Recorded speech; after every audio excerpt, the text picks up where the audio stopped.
Bem, hoje eu estou aqui com a alegria de receber o Vicente Cordeiro. Eu vou deixar todos os links e todos os arrobas dele embaixo aqui no vídeo, para você ter contato também, o privilégio de ter contato com o trabalho dele. Pensamento integral é a especialidade do Vicente. E a outra coisa que a gente vai estar abordando é como ter performance e excelência através do pensamento integral. Perfeito. Essa vai ser a nossa conversa. Então, primeiro eu vou pedir para o Vicente se apresentar. Vicente, o que você está fazendo da vida?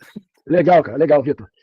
Bom, assim, em primeiro lugar, né, é importante, né, de repente falar o que eu sou, né, e essa é uma pergunta difícil, né, o que eu sou, né. Hoje eu estava me fazendo essa pergunta até durante uma aula que eu estou dando ali na FAI, na parte da tarde, para os alunos da administração integral do MEP, né. Mas assim, eu tenho toda uma carreira corporativa, né, sou formado em engenharia mecânica, né, tenho aí um mestrado e um doutorado em engenharia de produção, e tive uma carreira corporativa, na verdade, ali depois do mestrado, né, tive uma carreira corporativa ali, mais ou menos, 6 anos, né, de carreira corporativa, e até fazer uma opção para uma carreira acadêmica de consultoria. Eu iniciei ali no ano 2000, né, e dá para dizer que desde lá, né, desde 2000, eu venho trilhando essa carreira, vamos dizer assim, que dá para dizer que o plano A era acadêmico, né, e o plano B era consultoria, e a partir de 2024 inverteu, né? Então, desde 2024 eu tenho sido muito mais consultor, mentor, coach, né, do que professor, né? Então, o professor virou o plano B, virou aquele complemento de atividade, mas não menos importante, né? Não menos importante. Eu diria que se pudesse definir, de repente, eu falei muita coisa agora para tentar me definir, né? Só para explicar, para quem não conhece, o Vicente falou, ele deu aula hoje na FAI, no MEP. A FAI é um dos cursos mais respeitados do Paraná, uma das faculdades mais respeitadas, e o MEP é um curso extremamente inovador na área de gestão e administração. Tá? Só para vocês saberem que ele começou passando por cima disso, mas isso já é muita coisa, viu? Não, boa. Eu acho que é legal definir assim, né, com certeza. Nessa carreira acadêmica, eu fui aí diretor da Five Business School, no caso, pós-graduação e educação executiva, durante 9 anos, né, entre 2013 e 2022, né, eu tive essa posição de diretoria, então, né, todos os programas de pós-graduação e de educação executiva, né, estavam ligados a mim, aí passaram por mim, de alguma maneira, e foi nesse período que a gente desenvolveu o programa, o Integral Leadership Program, né, que foi o programa de liderança integral da FAI, que teve 4 turmas formadas aí por gestores executivos entre 2015 e 2019, né? Então era um programa de quase um ano de duração, era 9 meses, né? Era uma gestação, eu brinco, de duração. E esse programa talvez seja aquele grande marco da minha transição de falar que eu era mais um professor consultor. E hoje, então aí voltando à palavra, né, o termo, a expressão que melhor me definiria, eu diria que eu sou um desenvolvedor de líderes, né? Então hoje eu trabalho especificamente com desenvolvimento de lideranças, é a minha principal área de atuação. E para desenvolver lideranças eu faço tudo que possa ter a ver, né? Então, desde aulas de MBA em faculdade, né, em universidades, né, passando por aulas para programas de integrais, como esse do MEP, da FAI, que eu estou mencionando uma disciplina chamada Liderança Consciente lá, para os meninos. Então, desde passando por isso, até fazendo workshops com empresas, né, de desenvolvimento de lideranças e mentorias e processos de coach com líderes. Ou seja, engloba todo esse processo, né? Eu acho que é uma vasta gama, né, de atividades que estão relacionadas com o desenvolvimento de lideranças. Eu acredito que... E aí a gente pode falar facilmente, né? Desenvolvimento de lideranças integrais. Eu acho que esse é o foco. E eu queria que você apresentasse, eu sei que é difícil, porque é um pensamento altamente complexo, mas quando você fala em integral, como é que você conversa com as pessoas na mesa do bar sobre isso? Por que eu estou te falando na mesa do bar? Porque, liderança integral, será que ele fica falando para arroz integral, para o pessoal... comer melhor. Como é que você explica isso para as pessoas de uma maneira simples para elas? Legal. Olha, adorei a mesa do bar porque é fundamental essa capacidade de conseguir colocar de maneira mais fácil, né, para as pessoas tentarem entender o real significado. E como eu sei que a obra do Ken Wilber é uma coisa de outro mundo. Exatamente, é de outro mundo, exatamente. Né? Agora, quando a gente traduz para liderança integral, eu acho que a gente pode dizer aí que tem 3 focos principais, vamos colocar assim. Né? Primeiro, realmente, a gente tratar o líder, né, ou a pessoa que está em desenvolvimento, né, integralmente, e aí a abordagem ser integral no sentido de abordar a pessoa em toda a sua integralidade, significa que, primeiro, a primeira coisa essencial, né, essa pessoa exerce um cargo de liderança, né, por exemplo, numa organização, cara, não tem como separar essa pessoa, a vida privada dessa pessoa, do cargo dela. Então, tratar essas coisas de forma integrada. E aí a gente fala de integrar especificamente a questão mental, cognitiva, né, a questão emocional, né, que eu acho que a gente, né, a questão física e a questão espiritual. Né, a gente vê, e hoje a gente já consegue falar, né, esse quarto pilar, vamos dizer assim, sem muita resistência, vamos colocar assim. Né? Até que eu acho que eu consegui trazer uma definição do espiritual, né, vamos colocar assim, da liderança, do foco espiritual dentro da liderança, como sendo de uma maneira mais prática e que não afugenta tanto as pessoas. Né? Mas eu diria que pegar a pessoa nessas 4 dimensões, né, que eu acho super relevante e importante, e isso é ser integral, né? Então eu consigo abarcar a pessoa nessas 4 dimensões. Eu não separo a vida privada, a vida pessoal, né, da vida profissional, né? Então é uma pessoa só que tem ali, né, que não dá para ser separada. E aí, quando a gente fala do integral nesse contexto inteiro, a gente está falando também de desenvolvimento. Então, a abordagem integral, muitas vezes, pessoas que começam a entrar em contato com o conceito de níveis de consciência, né, lógicas de ação, no primeiro momento tem muitos insights que a gente fala da questão do alinhamento, né, ou seja, o que funciona em termos de práticas de gestão, de práticas organizacionais para determinados níveis de consciência ou lógicas de ação quando elas estão ativas, né, o que funciona e o que não funciona, mas essa não é a única questão quando a gente fala de liderança integral. A liderança integral pressupõe, né, que eu tenho foco de desenvolvimento. Ou seja, se hoje, né, eu tenho um determinado nível de consciência, ou lógica de ação, meu centro de gravidade está nesse local, eu só estou praticando o desenvolvimento de liderança integral se eu tiver com a preocupação de fazer com que as pessoas que estão passando por esse programa, né, desenvolvam formas de pensar, né, desenvolvam níveis de consciência, lógica de ação mais complexas, né, pensando justamente no aumento crescente e meio que, né, assim, bem exponencial da complexidade no nosso mundo atual. E aí vamos lá, né? Quando a gente fala de estar sempre com foco na evolução, aí entra a questão do desafio, né? Entra a questão da gente sair da zona de conforto. Então, a liderança integral tem também esse pilar.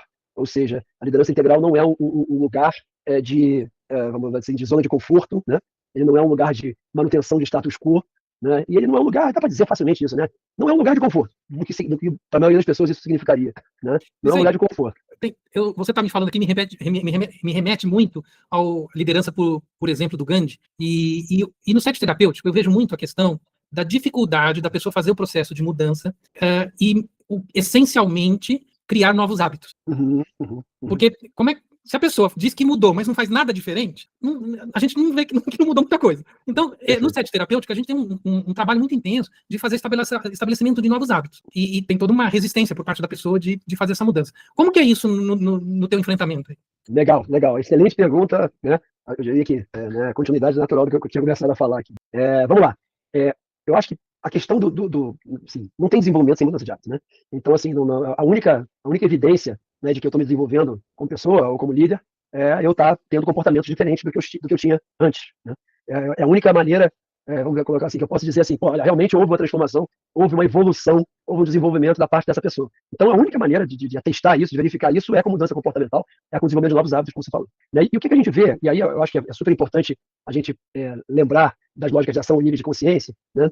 Porque quando a gente fala do desenvolvimento ou da evolução integral, a gente está falando justamente de introdução de novos comportamentos que não são naturais no nível de consciência no qual a pessoa se encontra. E essa é a grande dificuldade, né? O que a gente percebe, né? Por exemplo, vou pegar um exemplo assim, a gente trabalha bastante com líderes, né?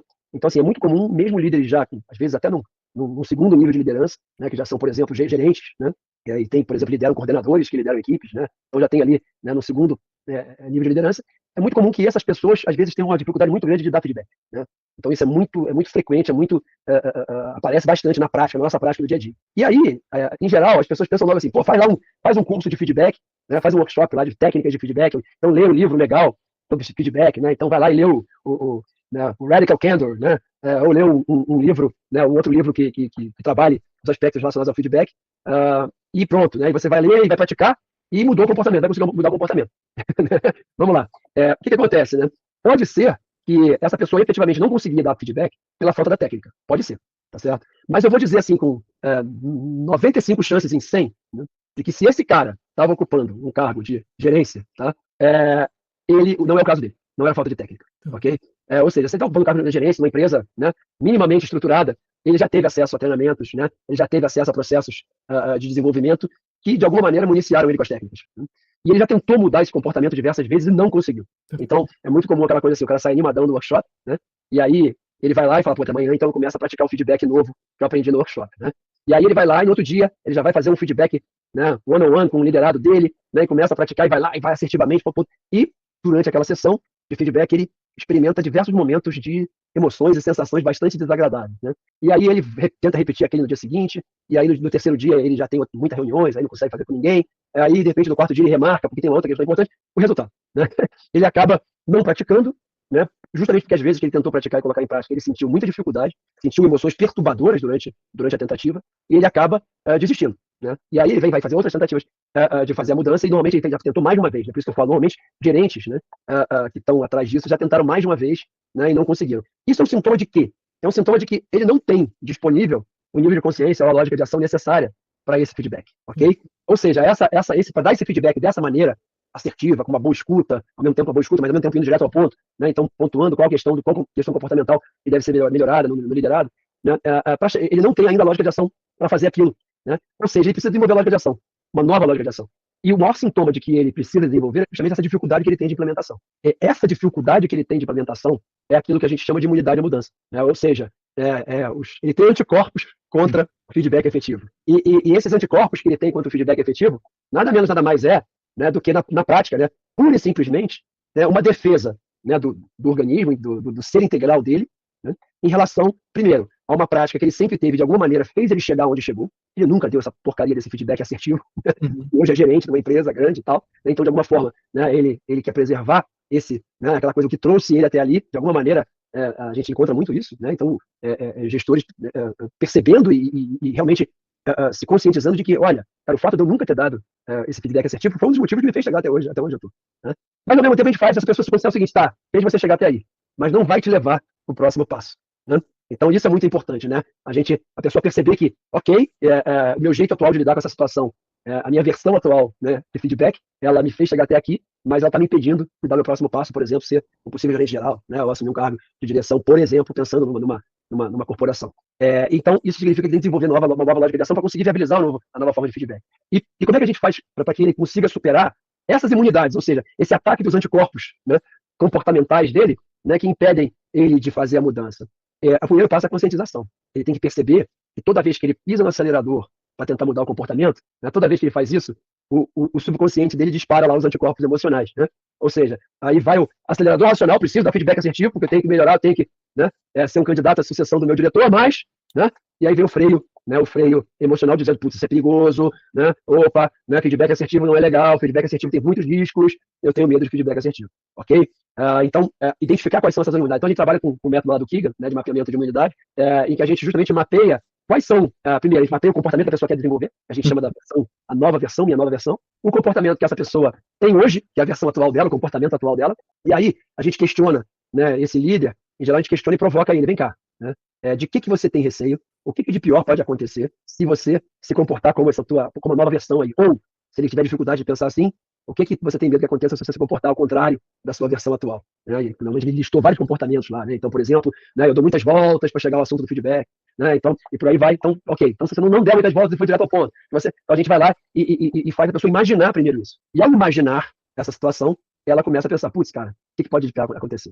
E aí ela começa a pensar, bom, putz, meu liderado pode ficar magoado comigo, né? Se eu começo a fazer isso em grande escala com a minha equipe, né, todos os meus liderados vão ficar de tromba, com cara feia para mim, e aí o clima na equipe vai piorar, por exemplo, né? Muitas vezes aparecem outras coisas, né? Eu tenho medo de repente falar um assunto que envolva alguma questão técnica que o meu liderado sabe mais que eu. E aí eu tenho receio de entrar, né, nessa questão técnica, de ser engolido, né, por ele nessa questão técnica no meio de um feedback e isso anular o meu feedback, me desmoralizar como liderado, né, e coisas do gênero. Então aparecem muitas questões que justificam esse receio do feedback e o mais importante nesse momento é que a pessoa consiga tangibilizar isso, ou seja, jogar luz, né, trazer para o objetivo, né, para a objetividade. E aí, uma vez que a pessoa lista tudo isso, a gente faz com que ela também vá para a prática, mas primeiro sem tentar mudar o comportamento, só que ela pedindo para que ela se divida em duas pessoas ali, né? Uma está observando e a outra está se comportando como sempre se comportou. Só que no momento que surge a oportunidade do feedback, ela faz esse split, ela faz a divisão, pô, agora eu vou prestar atenção. Eu não vou dar o feedback assertivo que eu quero dar. Eu vou fazer como eu sempre fiz. Mas eu vou estar assistindo aqui, né? Meio que de camarote, observando o que está acontecendo. Então a ideia é que, com isso, a pessoa enriqueça aquela definição dos receios dela, né? E comece a construir um conjunto, né, de pressupostos, né, de crenças subliminares, né, que fizeram com que esse comportamento da versão atual dela se consolidasse. Né? E aí, como é que a gente trabalha para mudar? Começa a testar gotinha a gotinha. Vai testando cada pedacinho da crença dela, faz um teste para testar ao contrário. Né? Vamos ver se isso aqui é verdade mesmo. Né? E aí a gente chama de MVPs de liderança, é você fazer uma mudança pequena numa situação controlada. Né? Pô, então não vou implementar o feedback assertivo com a equipe inteira uma vez só, não.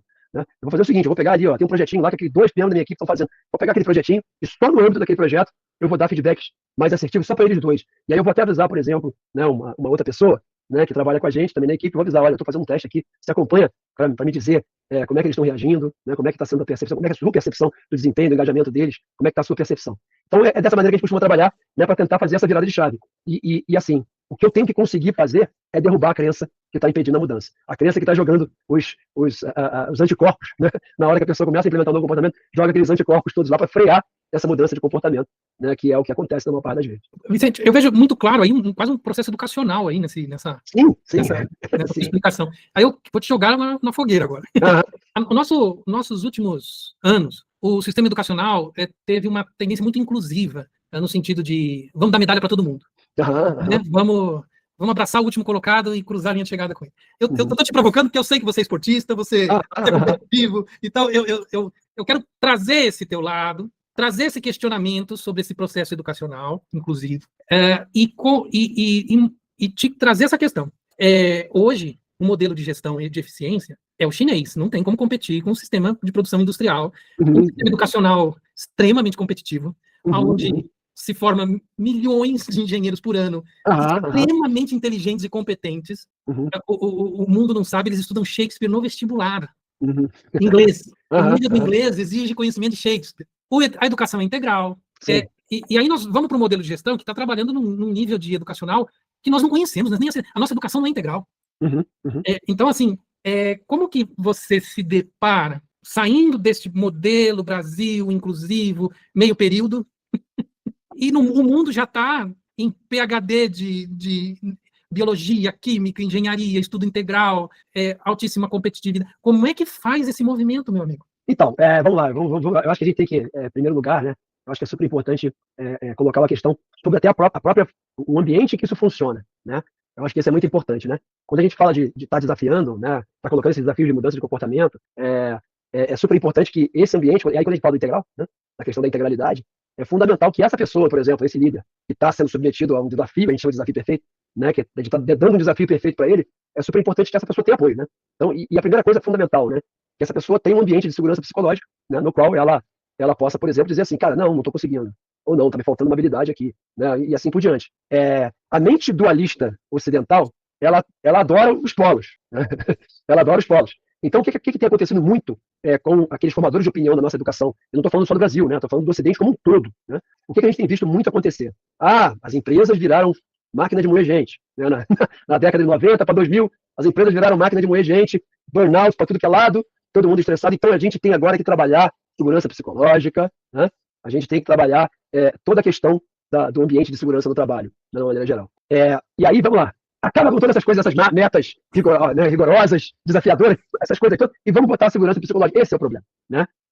A própria Brené Brown, que é a idealizadora, a grande autora, né, quando a gente fala de segurança psicológica, né, a grande autora hoje da atualidade, ela deixa muito claro, né? Segurança psicológica não pode ser um fim, não pode ser um fim em si mesmo. E é isso que a gente está construindo hoje, de certa forma, né, em muitos espaços educacionais ocidentais, né? Então é muita inclusão, né, é muita diversidade, o que é ótimo, né, o que é ótimo de maneira geral, só que estão esquecendo do desafio, estão esquecendo do tirar da zona de conforto, né? Então muitas vezes eu acho que essa visão dual, né, de querer, então para com o burnout e a gente vai então para a segurança psicológica. Não, né, continua com metas desafiadoras, né, do mesmo jeito, né, que tinha lá quando você produziu o burnout. A diferença é que a pessoa que estava submetida àquele burnout, aquela pessoa não tinha um espaço para falar, por exemplo, cara, não, eu não vou dar conta disso, a minha equipe não tem horas suficientes para isso, será que a gente pode renegociar? Ou eu preciso capacitar minha equipe numa competência necessária para conseguir atingir essa meta. E a pessoa não tinha espaço, não, o budget está estourado. Então a pessoa não tinha espaço para falar. Quando a gente fala da integralidade, é justamente que essa segurança psicológica viabilize que a pessoa, ok, tem a meta desafiadora, eu tenho que poder falar se eu me sinto preparado para ela, ou, né, o que eu preciso para conseguir alcançar essa meta desafiadora. Né? E a gente vê que acaba se trocando uma coisa pela outra, quer dizer, então tinha meta desafiadora e moía todo mundo para tentar atingir a meta, então agora, para a gente resolver, a gente tem segurança psicológica, não tem mais meta desafiadora. Né? Então, enquanto que o cenário ideal qual é? Não, eu tenho a meta desafiadora e tenho um ambiente de segurança psicológica, que a pessoa tem a liberdade de chegar, né, e dizer, pô, não, olha, eu estou com um problema em casa, e eu não estou me sentindo preparado para lidar com essa questão agora, como é que a gente pode renegociar, como é que você pode me ajudar, e assim por diante. Né? Então, acho que essa é a grande questão, né, do dual. Eu vejo que não é que não aconteça, né? Eu acho que é feio falar que a cultura chinesa é parecida com a japonesa, não tem nada a ver. Mas quando a gente coloca a chinesa, a japonesa e as ocidentais, né, logicamente que a chinesa e a japonesa vão ser muito mais parecidas, né, por mais que eles se odeiem, né, e tenham muitas diferenças, já tem algumas diferenças gritantes. Mas eu acho que o principal ponto em comum delas, né, e que eu acho que, mesmo os processos de desenvolvimento educacional dos países sendo muito diferentes, né, o que eles têm em comum é isso, né? Eu vejo que essa tendência à não dualidade, né, que é muito provocada, né, pelas tradições espirituais, né, e tudo mais, e a formação própria da cultura, a própria forma de escrita, né, que ela não é silábica, e com isso, né, ela deixa de ser cartesiana, né, a forma de pensar, né? Então, assim, é natural que eu pense que não tem que ser aquilo ou isso, né, que pode ser isso e aquilo, né? É natural, porque um símbolo, dependendo de que está do lado dele, ele muda completamente de sentido e inverte o sentido, né? E não é mecanisticamente que isso acontece, né? É uma questão de significado, de contexto, né? Então eu vejo que isso influencia muito, né?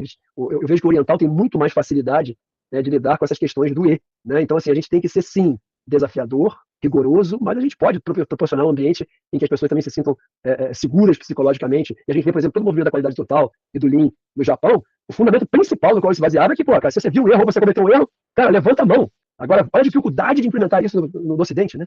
O quanto que o Ocidente ainda pena, né? Até hoje, para implementar questões simples. Por quê? Porque não, cara, quem erra é culpado.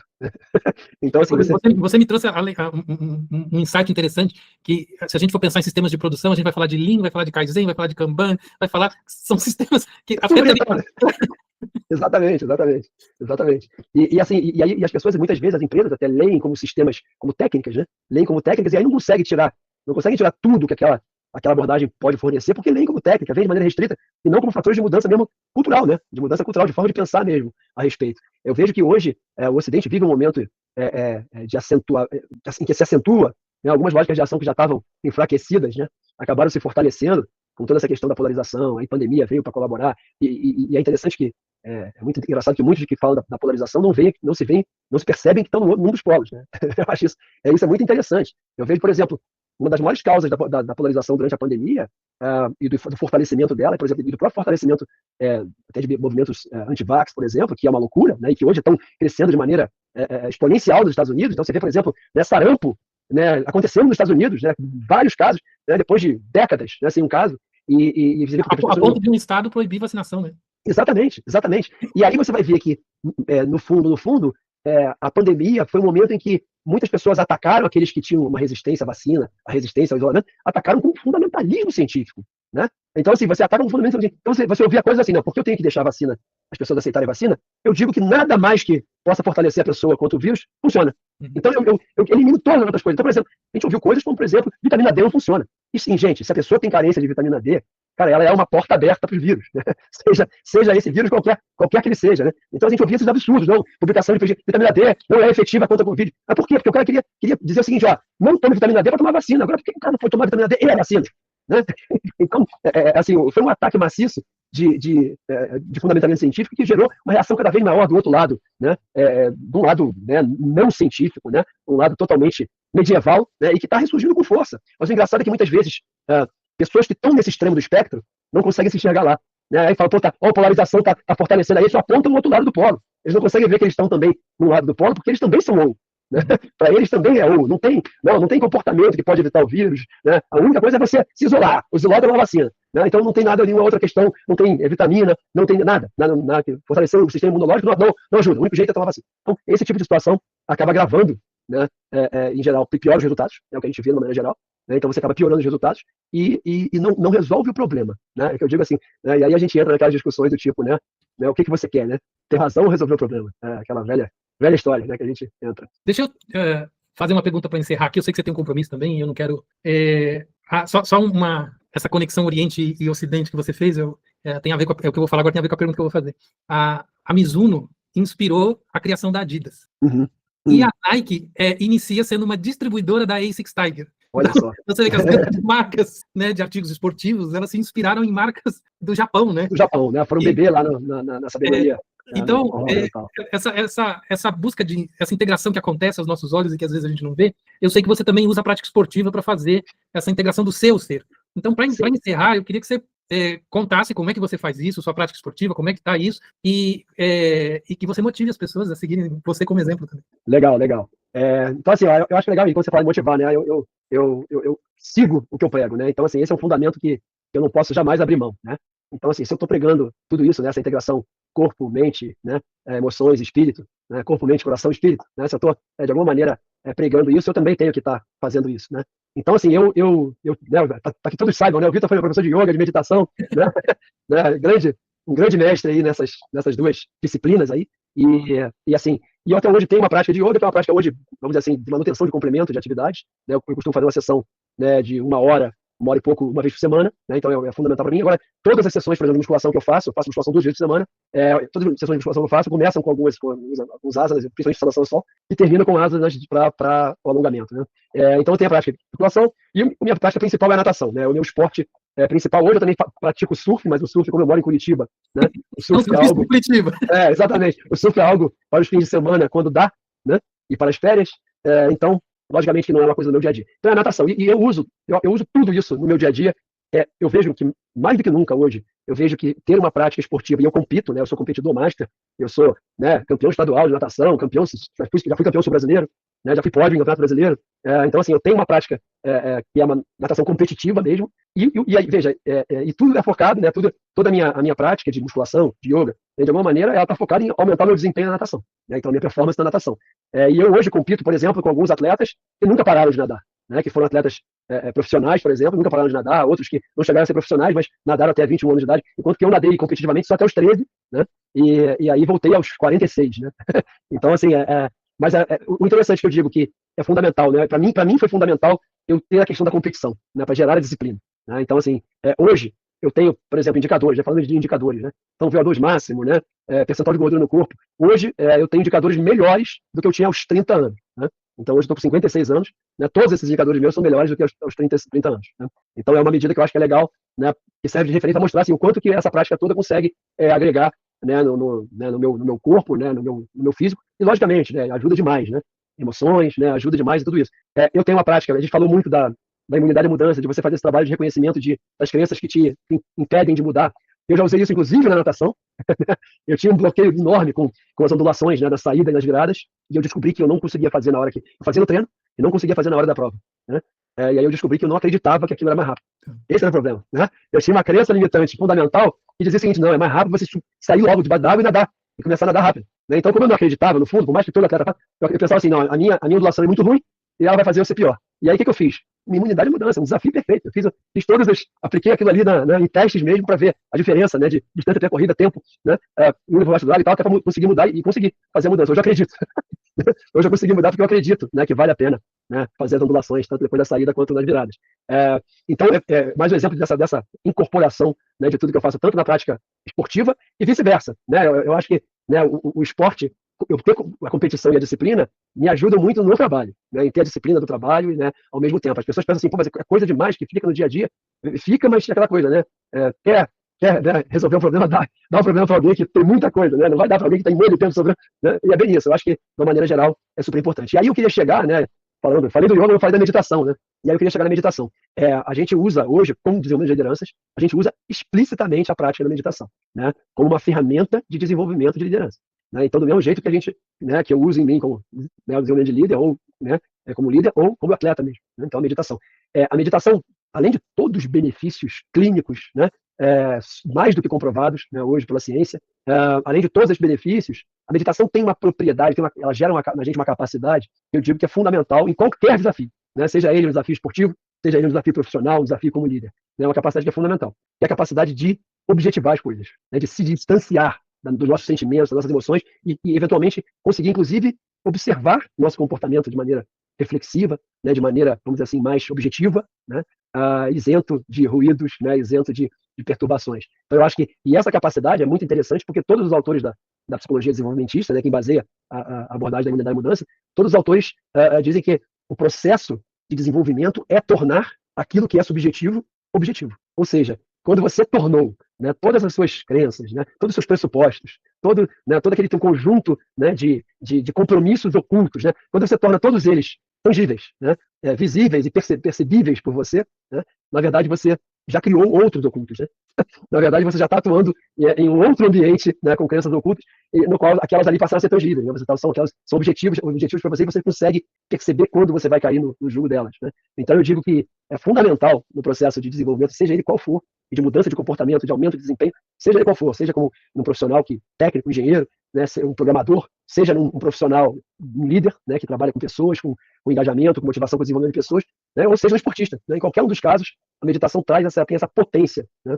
Essa capacidade de nos tornar mais capazes, né, de se distanciar, né, desses eventos com os quais a gente tende a se confundir com eles, né? Sejam eventos emocionais, mentais, pensamentos, emoções, o que seja. Né? Acho que esse é um ponto relevante. Vicente, muito obrigado pela tua paciência, pela tua generosidade de trazer. Eu que te agradeço a oportunidade.